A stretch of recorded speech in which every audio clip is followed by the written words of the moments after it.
모두 주님의 은혜가 말씀 중에 이름과 함께 하시길 예수 이름 축복합니다. 아멘. 여러분, 자동차 사고나 엘리베이터 사고나 여러 가지 사고 중에서 보면 가장 핵심적으로 나타나는 공통적인 특징이 뭐냐면 안전장치입니다. 안전점검을 하지 않아서 안전장치에 고장이 나서 사고 난 일이 참 많습니다. 저희 조그만 이 스파크 차도 이 안전장치가 참 발달되어 있더라고요. 눈길에 미끄러지면 예전에는 브레이크를 밟으면 그냥 이게 막 밟혔잖아요. 근데 요즘은 밟히지가 않습니다. 어느 정도까지 밟히고 나머지는 더더더더더 그리면서 끝까지 밟히지가 않아요. 그래서 때로는 앞에 차와 충돌할 것 같아서 정말 온 힘을 줘서 밟으면 그제서야 밟힙니다. 아니면 브레이크를 뗐다가 다시 눌러야 밟히지, 그냥 밟힐 때 차가 나 미끄러질 것 같아 라고 하면 브레이크가 자동적으로 다다다다다 떨면서 나누어서 밟았습니다. ABS 기능이 있는 거죠. 이 작은 차도 그렇게 굉장한 능력이 있더라고요. 참, 그런데 그것이 고장나고 점검이 안 되어서 만약 고장난다면 바로 사고 나는 거죠. 그 브레이크를 밟게 되면 차가 어떻게 됩니까? 미끄러집니다. 타이어의 압력 차에 따라서 저희 차도 보면 타이어 보면 바퀴에 바람이 좀 다르지 않습니까? 또 타다 보면 달라요. 왼쪽으로 많이 트느냐 오른쪽으로 많이 트냐서 다른데, 그때 브레이크를 밟으면 브레이크가 많이 잡히는 쪽이, 타이어가 없는, 힘이 없는 쪽이, 바람이 빠진 쪽이 지면이 많이 닿기 때문에 이쪽이 마찰이 강해져서 반대로 도는 거예요. 그러니 굉장히 위험하게 되는 것이죠. 그렇기 때문에 타이어를 나누어서 이렇게 밟아주는, 브레이크를 밟아주는 굉장히 중요한데, 이것을 점검하지 않으면 큰일 납니다. 요즘은 얼마나 안전장치가 좋습니까? 잠깐 졸아도 어떻게 합니까? 길을 이렇게 지나가서 나는 이 길로 넘어갈 거라고 하는데 차가 너 졸고 있네 하면서 스스로 돌리지 않습니까? 그런 기능도 있고 참 좋은 게 많아요. 에어백도 사고 나가면 터져서 사람을 보호하고. 여러분, 참 엘리베이터도 보면 원래 예전에는 줄이 끊어지면 바로 추락했지 않습니까? 근데 요즘은 자동 안전장치가 있어서 그 브레이크가 바로 잡히게 되어 있습니다. 줄이 끊어져도. 그래서 엘리베이터 탔을 때 줄이 끊어지면 나는 바닥으로 곤두박질 쳐서 죽는 거 아닌가, 이런 영화 같은 일은 잘 일어나지 않습니다. 그만큼 안전장치가 잘 되어 있다는 거죠. 근데 이런 안전장치가 없으면 사람들이 다치듯이 우리에게 필요한 영적 안전장치는 뭘까 한번 생각해 본 거예요. 우리에게 필요한 영적 안전장치는 뭘까? 여러분, 오늘 주의 말씀을 통해서 하나님이 주시는 안전장치를 말씀 중에 발견하시기를 주의 이름으로 부탁드립니다. 아멘. 아브라함의 사건을 보면 이 사건이 나타납니다. 잘 알 수 있는데요. 오늘 본문에 보면 아브라함이 자신의 생명의 안전장치로 누구를 볼모로 잡습니까? 자기 아내를. 사랑하는이라는 말을 붙이기가 설교자가 좀 애매하더라고요. 자기 사랑하는 아내를 볼모로 앞으로 잡아서 자기 생명의 안전장치를 잡는다는 것은 그 형용사가 너무 제가 막 갖다 붙인 것 같아서 붙이는 못하겠고, 그냥 자기 아내를 볼모로 잡아서 안전장치로 삼는 일이 생깁니다. 그게 뭡니까? 11절과 13절에 보면 이런 말씀이 나타납니다. 예전에 이집트에서 있었던 사건처럼 파라오에게 자기가 젊은 날에 좀 잘 나갈 때에, 아내가 좀 미인일 때에 자기가 아내에게 죽을까봐 이집트 파라오 왕이 거짓말하여서 그 이집트 나라 자체를 망하게 해버릴 위험한 적이 있지 않습니까? 근데 오늘 그랄지역 블레셋 땅에 들어와서 아브라함이 두려움이 떱니다. 어떤 두려움이 떱니까? 내 아내가 너무 아름다워서 혹시 다른 남자들이 탐내면 어떡할까? 근데 여러분, 이 20장까지 저와 함께 달려온 사람들은 잘 압니다. 지금 아브라함의 나이가 몇 살이고 사라의 나이가 몇 살쯤 됐는지. 말도 안 되는 걱정을 하고 있는 겁니다. 아브라함의 나이가 몇 세입니까? 99세예요. 왜? 내년에 이맘때에 천사가 와서 뭘 본다고 했죠? 아기를 낳으리니 그 이름을 이삭이라 하라. 근데 100세가 가까운 나이에요. 그 100세 가까운 할아버지가, 이제 죽을 때가 얼마 안 남은 할아버지가 자기 아내 90세 사라를 보고 너무 아름다워서 사람들이 질투해서 내 아내를 내게서 빼앗으려고 하니까 내가 너무 두렵다. 저는 이 성경을 읽으면서 좀 박장대소하고 웃었습니다. 이게 말이 되는 소리인가? 어떻게 이런 일이 있을 수 있는가라는 거예요. 물론 우리가 지금 여러분의 아내를 보거나 남편을 볼 때 너무 사랑스럽죠. 너무 사랑스러운 이 아내와 이 남편을 누가 빼앗아갈까봐 걱정하며 노심초사하며 살지 않습니까? 저도 그렇습니다. 저도 그런데 왜 안 믿어지십니까? 네, 그렇죠. 그럼에도 불구하고 이 아브라함은 나이가 많다는 거예요. 우리 정도 되는 나이면 이해할 수 있어요. 그런데 99세 된 할아버지가 90세 된 할머니를 보면서 야, 내가 너 때문에 죽게 생겼으니까 오라버니라 불러, 알았지? 그리고 불러. 너 때문에 내가 살아야 돼. 너 미모가 너무 아름다운 거 알지? 이러면 그 할머니 사라가 참 주책이다 라고 했을 겁니다. 여러분, 그런 일이 일어난 거예요. 근데 어떻게 이런 일이 실제적으로 먹혔을까요? 저는 더 이해가 안 되는 게 뭐냐면 그랄 왕, 블레셋 왕이에요. 아비멜렉이에요. 아니, 눈이 멀어도 정신없이 멀었지. 어떻게 90세 할머니를 보고 너무 좋아서 자기 아내로 데려갈 만큼 이런 일이 생긴단 말입니까? 그 비밀을 제가 나중에 알려드리겠습니다. 설레임이라는 것은 전혀 없는, 설레임은 먹을 아이스크림밖에 제가 생각나지 않는데 더 이상 그 아내에게 설레다는 것은 설렌다. 그럼 서로 설렙니까? 아주 설레는 분들이 계시는군요. 예. 참 다행입니다. 가족이 이렇게 행복해요. 우리 제자들 교회 가족들은 너무 행복한 것 같아요. 우리 이승 권사님도 설레시는 것 같아요. 아직도. 아주 다행입니다. 그러니까 데리고 살겠죠. 자, 어떤 자신감인지 모르겠지만 아브라함이 이런 생각을 했는데도 불구하고 이 아비멜렉이 그 아내를 데리고 옵니다. 사라를 오누이라고 생각해서 데리고 와요. 근데 그때 어떤 일이 일어나느냐? 17절 말씀을 우리가 먼저 보면 왜 그날에 어떤 일이 일어난지 알 수 있습니다. 다 읽어볼까요? 시작. 아브라함이 하나님께 기도하며 하나님이 아비멜렉과 그의 아내와 여종을 치료하사 출산하게 하셨으니 여호와께서 이왕에 아브라함의 아내 사라의 일로 아비멜렉의 집의 모든 태를 닫으셨습니다. 이 말은 뭐냐면요. 오늘 보면 3절 말씀 보면 그 밤에라고 돼. 그 밤에 하나님이 아비멜렉이 나타나신 날이 뭐냐면 사라를 데리고 간 그날 밤에 나타나신 거예요. 그런데 모든 태가 막혀서 출산하지 못했다. 출산하는데 10개월 걸리잖아요. 그러면 몇 년 동안 살았다는 말 이해가 안 되잖아요. 이것을 재구성하면 이렇습니다.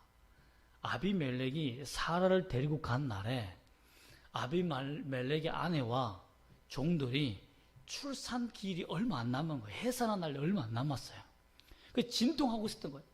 죽겠다고 막 이제 애가 나온다라고 하고 있었는데 데리고 간 그날에 하나님이 아이가 안 나오게 만든 거예요.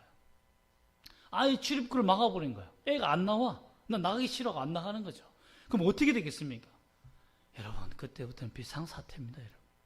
저도 현빈이 현성이 낳아봤지만 특히 현성이 정말 미국에서 이 아이를 낳았는데요. 그날 밤에 갔는데 병원에서 그 다음날 아침까지 기다려야 된대요. 그래서 우리 한국은 병원이 굉장히 좋습니다. 그런데 미국은 겉에 하나 떡 쳐주고 정말 살려처빌 버지니아 대학병원에서 아이를 낳았는데 정말 죽겠더라고요. 다시 집에 가라는 거예요. 1시간 반을 차를 타고 왔는데 다시 집에 가라는 거예요. 애가 나올 때가 안 됐다. 막 죽겠다고 하는 거죠. 그때 아내는 정말 주의 심판에 임할 그런 진노의 눈으로 보고 있었는데 다시 돌아가라 하니 다 죽는 거죠. 그렇지 않겠습니까? 얼마나 힘들었겠어요. 아이를 낳는 것이 얼마나 힘듭니까? 여러분 부모님들이요, 아이를 낳는다는 것은 생명을 거는 거예요. 생명을. 그래서 이 3명쯤 낳았다 이러면 존경해야 돼요. 목숨을 3번이나 걸었다. 야, 대단한 겁니다. 그런데 우리 부모님들은 10명씩 순풍순풍 나왔어요. 그거는 목숨을 포기한 거예요. 인생을 포기하고 애를 낳은 거예요. 그런데 애를 못 낳도록 진통하고 있으니 여러분 진진통에 진진통에 또 진진통. 정말 그래서 죽는 거예요. 그래서 죽는 거죠. 그러니 아비멜렉도 정말 밤을 꼬박 샜던 것 같아요. 그만큼 수많은 사람들이 어려움을 당하고 뭐 죽겠다고 난리고 온 성 안에 여인들이 임신한 아이를 해산이 되어서 아이를 낳은 아이들의 그 진통 소리가 뭐 아내의 진통 소리가 엄청난 거죠. 여러분 병원에 가니까 정말 그렇더라고요. 현성이는 제가 데려갔을 때 큰 병원에서 진통 소리를 못 들었는데 현민을 데려갈 때는 고온빛 산부인과 데려갔더니요. 괜찮아 조금만 참으면 돼. 아 이제 비명 소리가 들리면 괜찮아 여보 괜찮아 첫 번째 아이니까 잘 나올 거야. 뭐 쥐어드는 소리가 들려. 욕이 들리더라고요. 욕이 얼마나 아팠으면. 여러분 그렇게 성중에 블레셋 땅 성중에 그런 여인들의 비명이 엄청난 거예요. 여러분 이런 얼마나 힘들겠습니까? 왜 이런 일이 생겼다고요? 사라를 데려갔기 때문이에요. 참 이 일이 어떻게 해결되느냐? 참 이때부터 하나님께서 은혜가 드러나기 시작합니다. 솔직히 말하면 90세 할머니를 데려가서 아비멜렉이 어떻게 하겠다는 겁니까? 정말 이해가 안 되는 일인데 고대 랍비 문헌들을 제가 살펴보고 또 자료들을 살펴보니까 이런 이야기 기사가 있었다는 겁니다. 고대 랍비 문헌에서는 사라가 회춘하여 그 피부가 다시 탱탱해지고 주름도 없어졌다는 기록이 많습니다. 그러니까 하나님이 공장을 새롭게 돌리신 거예요. 90세 할머니의 공장을 새롭게 리모델링 해주신 거죠.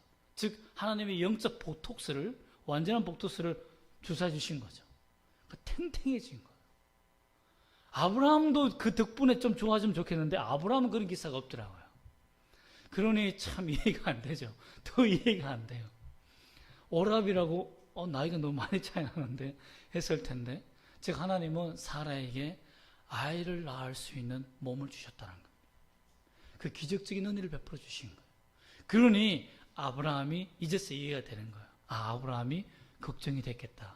자기는 주름이 쪼글쪼글하고 쭈글쭈글한데 아내는 이렇게 아이 낳을 준비로 이삭을 낳을 준비로 몸이 다시 젊어지니 얼마나 좋겠습니까?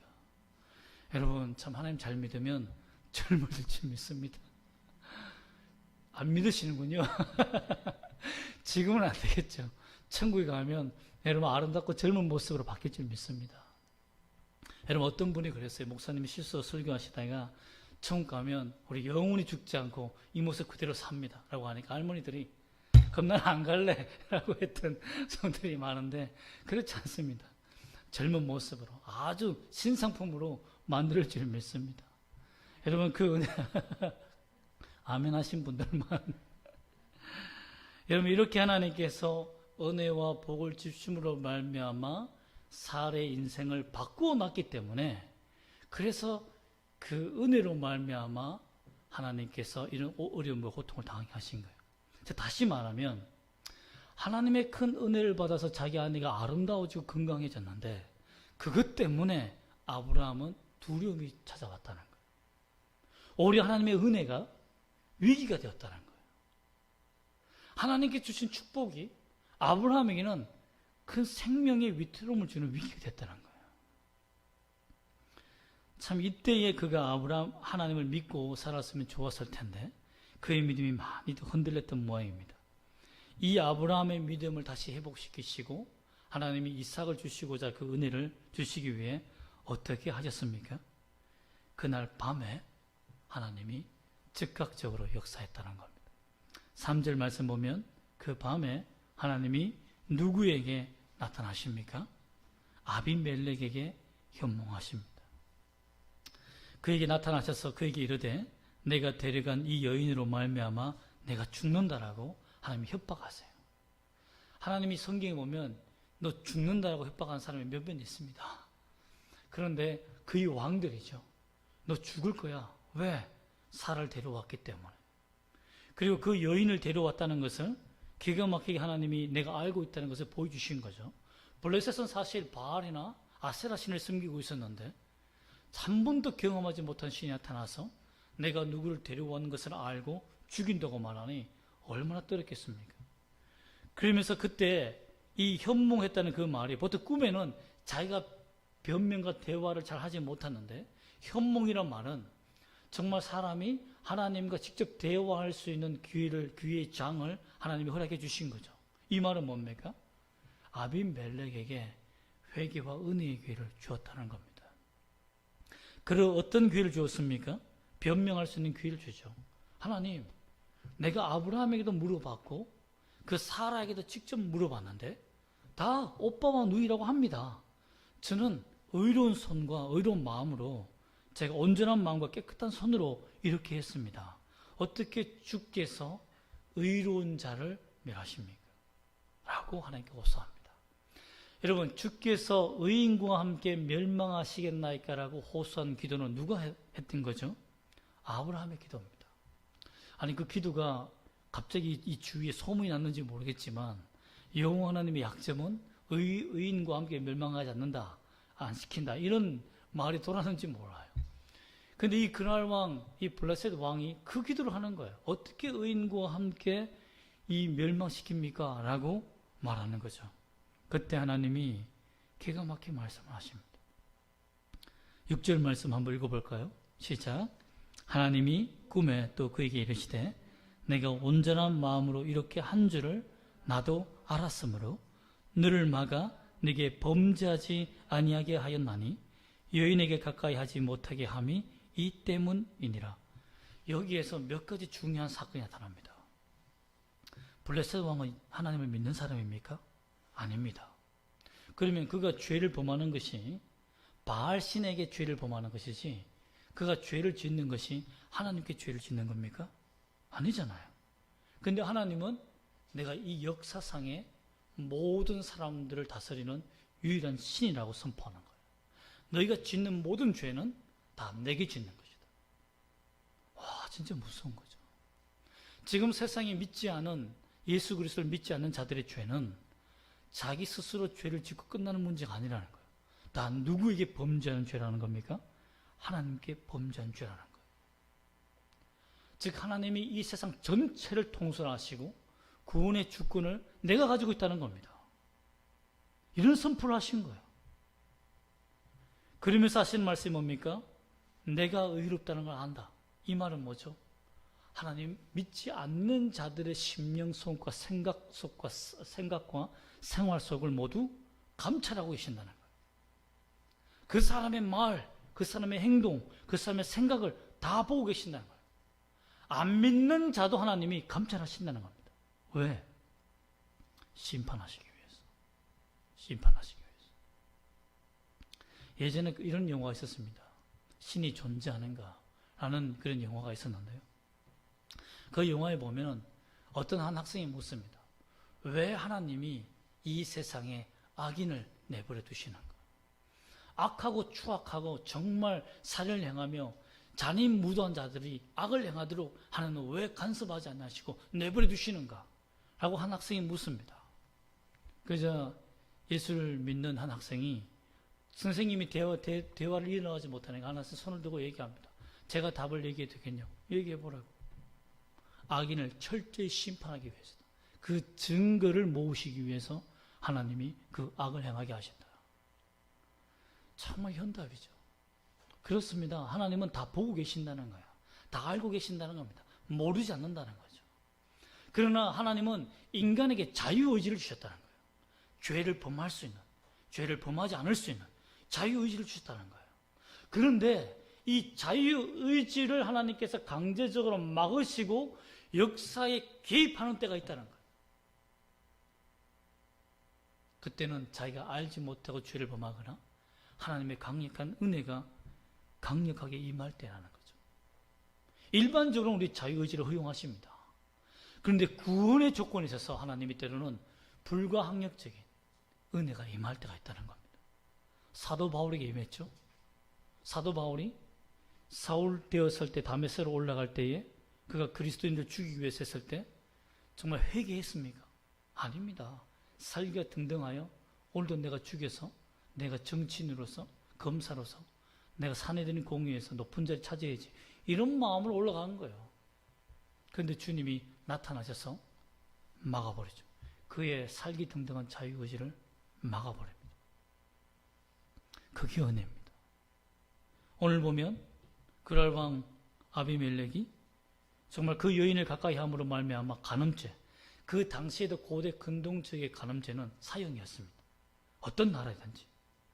그런데 만약에 이것이 들통나게 되면 왕이라도 목숨을 내놓아야 돼요. 그만큼 큰 죄악입니다. 그런데 하나님께서 이 간음죄를 하나님 내게 범하는 죄이기 때문에 내가 너를 막으러 왔다.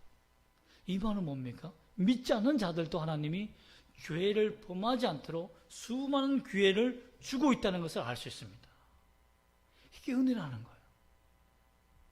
예수 믿는 사람들에게만 하나님께서 죄를 범하지 않는 은혜를 주시는 것이 아니라 믿지 아니하는 자들에게도 너무 심각한 죄를 범하여서 하나님의 심판의 손에 망하지 않게 하시려고 하나님이 그 죄를 막으신다는 거예요. 그 은혜를 블레셋 왕, 그랄 지역에 있는 블레셋 왕 아비멜렉이 경험하게 됐다는 겁니다. 너를 막아 내게 범죄하지 아니하게 하였나니. 여러분, 이게 큰 은혜입니다. 우리는 주 예수 그리스도를 믿기 때문에 누가 우리의 죄를 위해서 기도하고 막으십니까? 성령. 우리 안에 계신 성령께서. 또 보좌 우편에 계신 누구? 예수 그리스도께서 우리의 영원한 중보자 되시사 우리가 죄를 범하지 않고 하나님 앞에 심판받지 않도록 늘 기도하기 때문에 우리가 심각한 죄에 빠지지 않는 겁니다. 만약에 내가 심각한 죄를 범하는데 목사님, 저는 심각한 죄를 범하고 있어요. 그런데 안 막으시네요?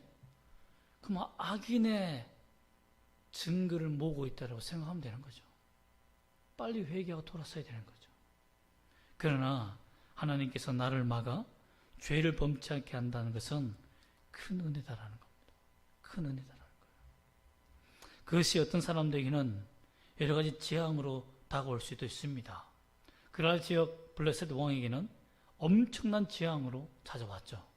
나라가 해산하지 못해서 자기 아내와 종들이 죽음의 위기에 다다를 만큼 큰 고통이 찾아왔다는 겁니다. 이때 아브라함에게 아비멜렉이 정신 차리고 꿈에서 깨어 그를 풀어주면서 시대의 성경에서 가장 위대한 질문 하나를 합니다. 10절 말씀 한번 읽어볼까요? 10절 말씀 시작. 아비멜렉이 또 아브라함에게 이르되 내가 무슨 뜻으로 이렇게 하였느냐? 무슨 의도를 가지고 무슨 생각으로 도대체 정신이 있느냐 없느냐 이 말입니다. 그 뉘앙스를 보면 네가 하나님을 믿는 백성이요 하나님이 내게 나타나서 나를 책망할 만큼 너를 사랑하시고 너의 가족을 지키시고 인도하시는 하나님을 너가 저버리고 두려워함으로 거짓말한 이유가 도대체 뭐냐 이겁니다. 이해가 안 되는 거예요. 이렇게 위대한 하나님을 섬기면서 자신은 바알과 아세라를 섬기면서 이런 일이 없었는데 이렇게 꿈에까지 찾아와서 자기의 모든 것을 상황을 알고 나라 전체를 주여 흔드는 이 재앙을 줄 수 있는 이 강력한 신을 섬기면서 두려워한다? 이해가 안 되는 거예요. 이런 거짓말을 한다? 이해가 안 되는 겁니다. 그때 아브라함이 참 구차한 변명을 합니다. 12절과 13절 보면 정말로 나 이복 누이다. 그리고 내 아내가 되었다. 라고 말하고 하나님이 나를 내 아버지 집을 떠나 두루 다니게 하실 때에 내가 아내에게 말하기를 이후로 우리의 가는 곳마다 그대는 나를 그대의 오라비라 하라. 이것이 그대가 내게 베풀 은혜라 하였었노라. 그동안 많이 해온 일이다 이거예요. 그동안은 많이 이런 일을 했다는 겁니다. 근데 이렇게 한 이유가 뭡니까? 두려워했다는 거예요. 두려워했다. 내가 죽을까 두려워해서. 아브라함의 두려움 때문에 이 모든 것이 일어났다는 거죠. 내 생명이 너 때문에 죽을 수 있으니까 은혜를 갚아라. 내가 오라비로서 너를 거둬줬으니까 지금까지 먹여 살렸으니까 나를 잘 섬겨라 이거예요. 만약에 오늘날 어떤 남편이 자기 아내에게 내가 당신하고 결혼해주고 지금까지 먹여 살렸으니까 내 생명을 위해 당신이 희생하고 잘 살아라고 한다면 보따리 싸라 라고 했을지도 모릅니다. 문이 열려있죠? 비밀번호 알죠? 이렇게 했을지도 몰라요. 그만큼 정말 겁없이 말한 거죠. 아브라함의 인생의 안정장치는 하나님이 아니라 사라였던 거죠. 근데 하나님께서 그의 생명을 거두가시는 그의 위급함 속에서 나타나셔서 이곳에서 아비멜렉의 그 나라를 망하게 할 만큼 위기를 주시고 하나님이 나타나셔서 아브라함에게 보여주신 것은 뭡니까? 인생의 안전장치는 누구다? 하나님입니다. 세상에 믿지 않는 사람들이 말하는 거예요. 야, 무슨 뜻으로 이런 일을 했니? 즉 다시 말하면 예수 믿는 사람이 죄를 범할 때 세상 사람이 묻는 거예요. 너는 하나님을 믿으면서 무슨 의도로 이런 죄를 범하냐? 라고 묻는 것과 똑같습니다. 우리가 인생을 살아가며 믿음으로 살아야 되는데 하나님을 믿는 사람들이 이런 죄를 범한다면 세상에 우리에게 묻는 겁니다. 너는 예수를 믿으면서 무슨 의도로 이런 행동을 하느냐? 한번 우리가 고민을 해봐야 됩니다. 하나님께서 아브라함과 사라를 은혜로 건지십니다. 꿈으로 나타나셔서 그를 구출하여서 데려오게 하고 돌려보내며 선물까지 하나님이 주십니다. 아브라함의 믿음 때문이죠. 약속 때문이죠. 16절 말씀 보면 사라에게 이르되 내가 은 1000개를 내 오르압에게 주겠다. 은 1000개는 오늘날 돈으로 환급하면 167년 동안 한 월급자들이 받을 한 달 월급입니다. 한 달 동안 모아서 한 달 동안 계속 월급을 받으면 167년을 모아야 받을 수 있는 돈이 은 1000개입니다. 그 당시 돈으로. 그런 돈까지 주면서 하나님께서 아비멜렉에서 나와서 그 나라를 세울 수 있도록 도와주신 거예요. 즉 아브라함에게 하나님은 강하고 능하시고 이 이방의 역사도 주관하시는 하나님이라는 것을 보여주신 겁니다. 야, 이래도 안 믿을래? 라고 한 거예요. 이래도 하나님 안 믿을래? 하신 겁니다. 참 우리가 하나님의 은혜를 어디까지 받아야 우리가 하나님을 믿겠습니까? 우리의 안전장치는 누굽니까? 따라합시다. 예수 그리스도. 예수님은 우리의 안전장치가 되기 위해서 자신의 생명을 버리셨습니다. 그리고 찾아오셨어요. 우리 인생 속에 찾아오셨습니다. 그것이 하나님의 은혜입니다. 여러분 예수 믿는 것이 쉽습니까? 예수 믿는 것이 믿은 사람들은 어렵다는 걸 알아요. 하지만 예수를 믿기 전 사람들은요, 뭐 예수 믿는 거 쉬워 보이는데 그냥 교회 가면 되는 거 아니야? 근데 여러분 성경 공부를 해보니까요, 예수님을 부분적으로 믿더라고요. 파편적으로 믿는 사람들이 많아요. 예수님이 나의 구원자고 십자가에서 돌아가시고 부활했다는 걸 믿습니다. 그런데 하나님이 완전한 인간이라는 것은 못 믿습니다. 전능하신 하나님이라는 것은 못 믿겠어요. 동정녀에서 탄생한 것은 못 믿겠어요. 주님이 다시 오신다고요? 그건 못 믿겠는데요? 뭐만 믿는다고요? 십자가에 죽으시고 부활한 것만 믿는다는 겁니다. 전체 예수 그리스도가 하나님이라는 것을 구원자라는 것을 인정하고 믿는다는 것이 그렇게 쉽지 않다는 것을 내가 알았습니다. 그런데 쉽게 또 믿을 수 있는 방법이 뭐냐면 주님이 찾아오시는 겁니다. 한 연예인이 있었습니다. 이 연예인은 참 유명한 가수인데요. 불교 신자이며 또 점이나 미신 같은 것을 굉장히 좋아하는 여인이었습니다. 여러분 이름만 들어도 아는 여자인데요.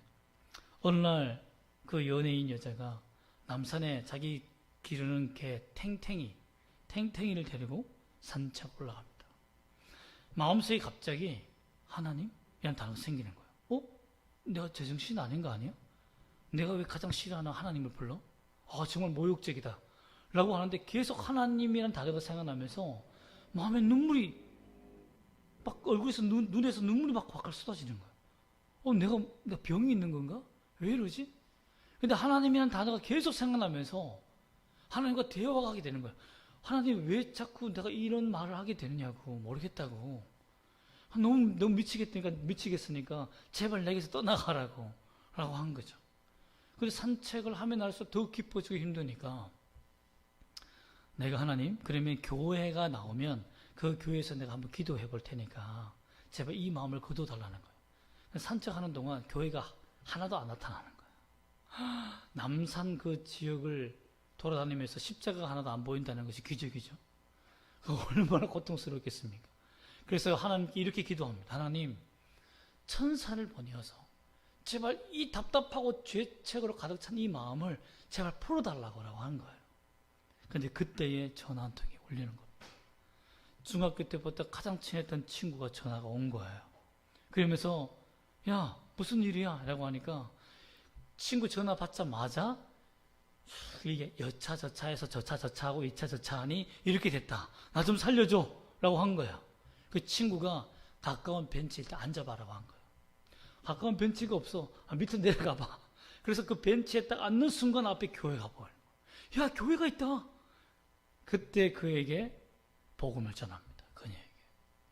복음을 전하면서 그가 예수를 믿게 됩니다. 그래서 서빙구에 있는 온땡땡 교회에 나가서 그 예수를 믿으며 1년 동안 예배만 들으면 눈물이 나는 거야. 예배만 들으면 눈물 나는 거야. 너무너무 가슴 아프게 눈물만 나는 거야. 그래서 예수님을 믿게 되고 예수님의 은혜를 감격하게 되었는데 어느 날 갑자기 갑상선 암이 찾아옵니다. 그래서 이 갑상선 암이 찾아와서 노래를 부를 수 없는 상황이 되어버린 거예요. 그때 이 사람의 고백이 유명합니다. 저 엄정화는 예수님 때문에 이 병도 이길 수 있게 되었습니다. 감정의 엄청난 변화를 가져다 주는 암을 믿음으로 이겨내며 조울증에서 벗어나는 은혜를 누립니다. 라고 고백합니다. 여러분이 잘 아는 댄스 가수 엄정화는 이렇게 예수를 믿게 되었습니다. 여러분, 주님의 은혜는 이렇게 갑자기 찾아올 때가 있다는 거죠. 하나님의 은혜가 선물이라는 것을 여러분 믿으시기를 소망합니다. 내게 찾아온 하나님은 선물처럼 찾아온 거예요. 그렇기 때문에 우리가 어떻게 믿어야 되겠습니까? 내가 예수를 믿는 의도가 뭡니까? 내가 죄를 범하는 뜻이 무엇입니까? 반드시 구별하며 살며 참된 안전장치인 주의 말씀, 예수 그리스도를 누리시기를 주의 이름으로 축복합니다. 아멘. 기도하겠습니다.